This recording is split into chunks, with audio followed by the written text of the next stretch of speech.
जय भीम. मी दादासाहेब गायकवाड, रुग्ण हक्क आंदोलन संस्थापक अध्यक्ष महाराष्ट्र.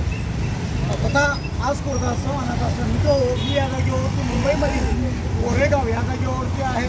दीपाली किरणकर यांनी मला कॉल केला होता 2-4 दिवसांपासून माझ्या संपर्कात 8 दिवसापासून संपर्कात आहे की आमच्यावरती या जागेवरती बेवारस महिला आहेत, त्यांना कुणी नाही आहे.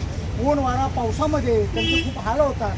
त्याप्रमाणे तुम्ही या जागेवरती येऊन त्यांना आपल्या आश्रममध्ये घेऊन जा असं त्यांची विनंती होती. त्याप्रमाणे मित्र आपण या जागेवरती आलेलो आहोत. त्या जागेवरती आपण नाव का तुमचं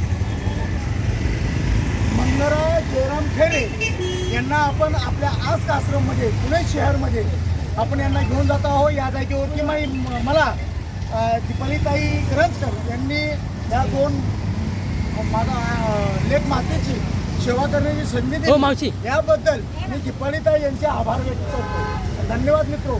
विशेष म्हणजे माझी ही सेवा जी आहे हे पूर्णपणे मोफत आहे मित्रो. या जागेवरती मला लागणारा जो खर्च आहे तो आहे फक्त डिझेलचा खर्च. तेव्हा मी तुम्हाला विनंती करणार आहे की आपल्या स्वइच्छेने आम्हाला डिझेलसाठी काही रक्कम द्यावी अशी मी तुम्हाला विनंती करतो. जय भीम.